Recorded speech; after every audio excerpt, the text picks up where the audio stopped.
My bad. I didn't see this yet. Did y'all see this? Y'all seen this joint? Yo, you need to subscribe to the Matchroom page. They be putting out some real, like, solid ass content. I forgot the dude name that's running the page, but they doing a really good job over there. Y'all seen this? I didn't see it yet. This came out a couple of days ago, as you can see. I don't see Dillian Whyte versus. Let me shut the fuck up. Let's just play a little bit of it. Dillian Whyte was quite scary. Today was good. We a long overdue chat. Obviously, last year was just a crazy year for Dillian Whyte of ups and downs. You know, 2 fights. The last one happening late on in the year. A good win against Oscar Ruiz, but everything that came with it was, you know, horrendous for Dillian Whyte and his career. Some people are going to pay the price for that. That's another story. But now he can focus on an exciting 2020 and having some fun. You know, he tweeted the other day saying that he's ready to get violent again. I like the violent Dillian Whyte, just not in my office. But I think that's what people come to expect. People love Dillian Whyte because he comes to fight all the time. And I think sometimes things can happen that just take the wind out of you. How dare you! You can lose a little bit of that killer instinct and that spark. And I think that's back now. And he can enjoy himself and be that guy again in 2020. And today was about, not just about the next fight, killing about cats in the basement, brother. You know, the famous TstreeT controversy is of WBC, utmost high social standing considering his donation of $72. Say your words. This is a test super chat alert for $72. And get this set in stone about how is this working from here? Because it's all very well Dillian Whyte having the name and the credibility and the respect of fighting anyone, and he'll fight anyone, he's always in entertaining fights. He wants to be world heavyweight champion. That's the aim, that's why he's in the sport, and he deserves a shot at that. Well, it's not a fresh start, you know, obviously, you know, I was here the whole time, but now my mind is just clear. I'm focused. I think I'm even lighter now than I was in the night when I fought Marius Wack. You know, I'm in a much better place. Everything, just the way I look, the way I speak, everything is different. You know what I mean? Because, you know, it was a bad situation. It was hell, but you know, now we're back. Now, it's gonna get back to fighting. You know, who's still got to fight next? I definitely want to knock him out. You know, I said to my brother, I said, if I don't knock out the next person I fight, then it don't count. And I said that to him straight away. I just want to get back and just start knocking people over again. And I think as well, when you was talking about being as violent as Dillian Whyte is, when you got a pink hoodie on, like, you know the guy means serious business. Do you know what I mean? Like, you imagine if I wore that. You would have turned up today and you would have gone, no, what are you wearing? It's got to be insecure within yourself. Is it? That's Very nice. nice. Of course, I'm very. You I know I can fight. You think you can fight. That's I the don't. difference. I know I can't I see, fight. And I couldn't fight because I wouldn't. Fought Joseph Parker. But you know, Povetkin's a great fighter, Olympic gold medalist, former world champion, only lost to Klitschko and Joshua. So any one of those guys, you know, any one of those guys. Like, I had a meeting yesterday with Rob McCracken and Freddie Cunningham. I said, look, let's look at the division. Who do we want to fight? You know, we know we've got Pulev as one mandatory, Usyk as another mandatory. He wants the winner of Joshua Wilder against Fury. But who do we want to fight? The name that always comes up is Dillian Whyte. And sometimes, now, the one thing that Dillian Whyte, I feel, must have, certainly in the next 18 months maximum, is a world title shot. And I'm using that as to give ourselves some leeway. You gotta stop saying it and make it I happen. know. It is a world title. You've been saying it for a long time. Yeah, I know. Gotta make it happen now. I know. But sometimes when it's right in front of you, maybe we just make the AJ fight. You know, AJ's not going to be dictated to by the belts. So maybe he bins off Pulev and Usyk and fight Dillian in the summer. Anything could happen, but I know, and I believe Dillian believes this as well. Y'all heard that shit? Already laying a landscape for Joshua to drop his WBO. But yeah, this is what we're going to talk about next. We're going to let the timer run out. We're going to begin. AJ wants to fight Dillian. And I know Dillian wants to fight AJ. So, you know, you'd hope that you get to a situation. Sometimes when it's right in front of you, maybe we just make the AJ fight. You know, AJ's not going to be dictated to by the belts. So maybe he bins off Pulev and Usyk and fight Dillian in the summer. Anything could happen, but I know, and I believe Dillian believes this as well. AJ wants to fight Dillian. And I know Dillian wants to fight AJ. So, you know, you'd hope that you get to a situation where, and that would be like the country would stop for that fight. That's an epic fight, because we were talking about the first fight today. Remember, Stormzy was in the ring rapping out. You had these two with the history, the amateur fight. We all built each other's career though. Even Stormzy come out of it good. We all come out of it good, you know. But there's a great thing about boxing, man. When you have a good, solid heavyweight rivalry, it's nothing compared to anything else. A good. It's mad though. You two, I remember the first press conference. Like there was such a chilling energy between you two, right? And now you've kind of both grown up at the same time in the same division. It's weird. Like, would we see the beef? You just keep giving him more opportunities than me. Why is that? Oh, come on. But would there be the beef? No. With him? I mean, it's like, no, because it's weird, because I'm sitting here thinking, I want the beef. But I know he respects you, and I know you respect him, and it's like... we always have that animosity. We always just be... We can be cool. You know what I mean? If I see him faint on the road, I'll stop my car and help him up.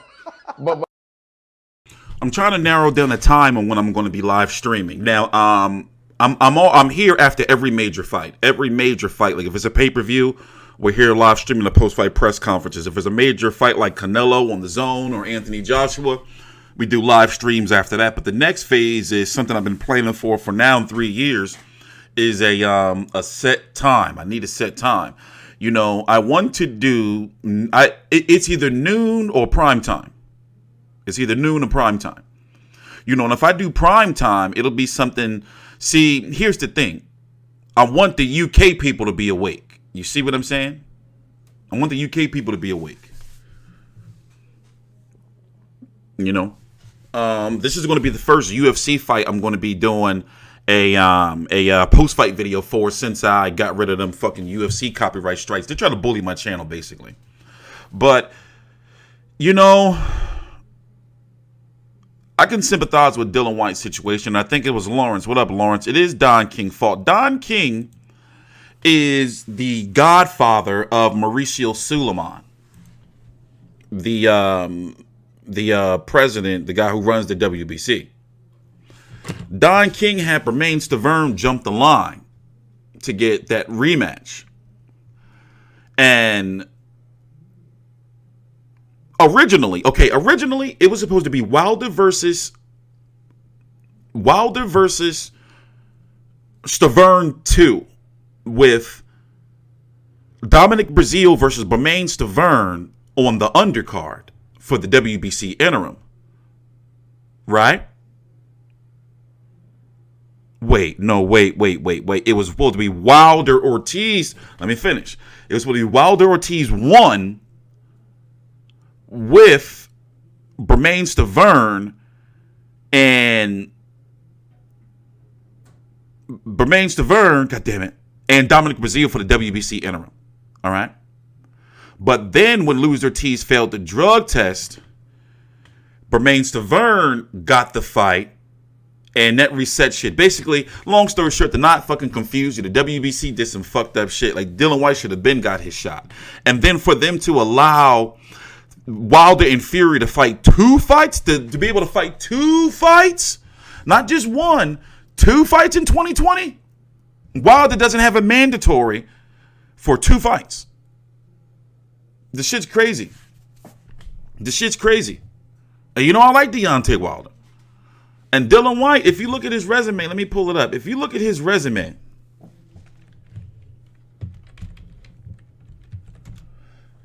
it's crazy. Let's pull his resume up. Like, the disrespect, especially by a lot of you degenerates.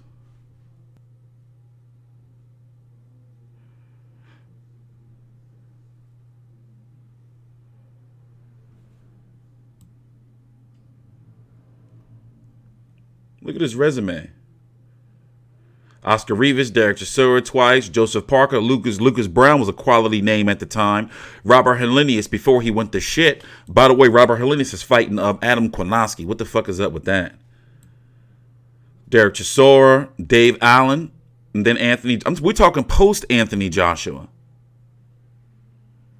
And he's been winning. Now, I do believe, if I'm correct, I forgot, but I think I had the first fight with him and Derek Chisora a draw. I don't remember. Now, I think PBC is in bed with the WBA. You have some more bullshit going on with them, with Chris Colbert fighting Jezreel Corrales for a WBA interim title out of nowhere this weekend, right? Crazy. Like, they just give out, an interim title is there. It's supposed to be, when some circumstance, usually out of the fighter's control, is prohibiting them, like, from defending their title. Like, it's a good reason. But they just give out interim titles like it's nothing. Them belts don't mean shit. So, unfortunately, I'm going to stop recognizing the WBA regular and the WBA interim. I'm going to just, seriously, I'm going to just be like, well, WBA super champion. There's no disrespect to the fighters, but it's like, you're not the real champion. Like, there's somebody above you. It's like you living on the first floor and, the person on the third floor, but I own the house. Like, no, you in there. Like, you a tenant. Like this, I don't get it. Get it. Yeah, what is the fuck is going on? By the way, I'm going to be at that Allentown fight.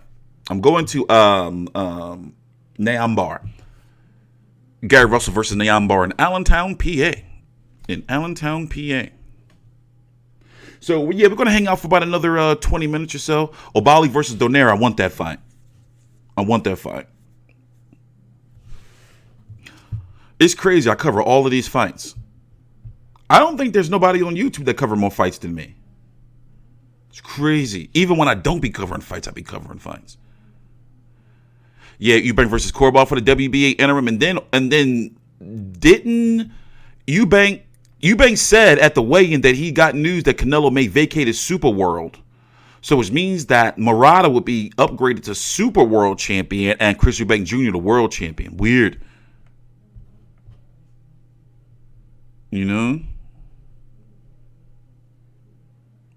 Nah, Korobov, man, I want to see him box on. He's had, he probably, if you want to do awards for the fiscal year since he fought Charlo, December of 2018, from December of 2018 to December of 2019, that man probably had the worst year in boxing outside, of course, getting injured or, God forbid, dying or anything like that. But that man had a hell, not only, did, he, in my opinion, got a bad decision against Jamal Charlo, he fought Emmanuel Aleem. They told him that he won the fight, from my understanding. He went to the locker room, and then they was like, oh, wait. They went to the locker room and told him, oh, no, bro, hey, you didn't win. It was a draw. Then he goes to fight Chris Eubank Jr., throws a hard-ass left hand and fucking throws it so hard that he fucking dislocates his shoulder. Crazy. That's crazy. I want to see him fight on, but how does that, mentally, he got to be fucked up. He got to be like, what the fuck is going on? In 1 year, he went to the locker room. He was like, oh, shit, I'm back. And they followed him oh, wait, my bad. It was a draw. What the fuck? That's crazy. Let's move on down the docket. What other fights we got to talk about? So, yeah, I am working. As I've said, I've made a lot of technical advancements. It may not look like it, but shit is fast, it's smooth. I just got to fix my camera colors and shit. We're in 1080p. Shit is crisp. We've got through a major copyright battle. So now we have, truth be told, I don't have to use the FBI disclaimer. This shit right here, I don't have to use it anymore. I use it because I have no control over the bots that they send out. YouTube has bots that pick up the content. So I use this to disrupt the bots, basically. But yeah, we got full access for news coverage. Obviously, we are a news channel. We have full access to unadulterated highlights and clips, all that shit. So it took me a while to get all this shit together, and now I'm looking for a time slot. I don't know what time is going to be best for me to do my show. Now, the podcast, I'm going to release the podcast on Tuesday nights. That's not, that's not an issue. But the live streaming show with the call-in, so basically I've added, I had to upgrade everything because, you know, I told you I was going to have interviews and have the call-ins. Well, my computer wasn't powerful enough to run the call. Well, I want to have everything I have right now, but you see how I have like this screen right here? But We're going to have Skype, where that's all I'm going to say. You know, so I had to upgrade and rehaul and build all of this shit from scratch, like straight from the beginning. You know, and now it's strong enough so where I can be like, all right, let's call such and such. Let's get such and such. Do. And then it'll ring right here. You know, and they'll be pulling right up. And then if I want, I can have them on another screen while you're seeing something else. And they can be right here. And I can be talking to them and all that shit. And be like, all right, we're going to bring you on. You know, everything is live. You know, such and such, I'm going to introduce you. I'm going to be pulling up your social media and all that stuff to tell people to go follow, like that type shit. So, you know, that's where we at with it. So that's why it was important for me to get out into the field to secure these credentials for me and the team going forward. So therefore, we'll be able to pull them in live from events, you know. Now, Eddie Hearn's doing that shit on purpose. He's offering them all this money knowing that they're not going to take it. So, yeah, like I said, I've been doing a bunch of nerd shit, like nerd shit. Like, this shit ain't easy. Like, a one-man production team? Like, this shit ain't easy. Like, doing all this Bobby Digital shit?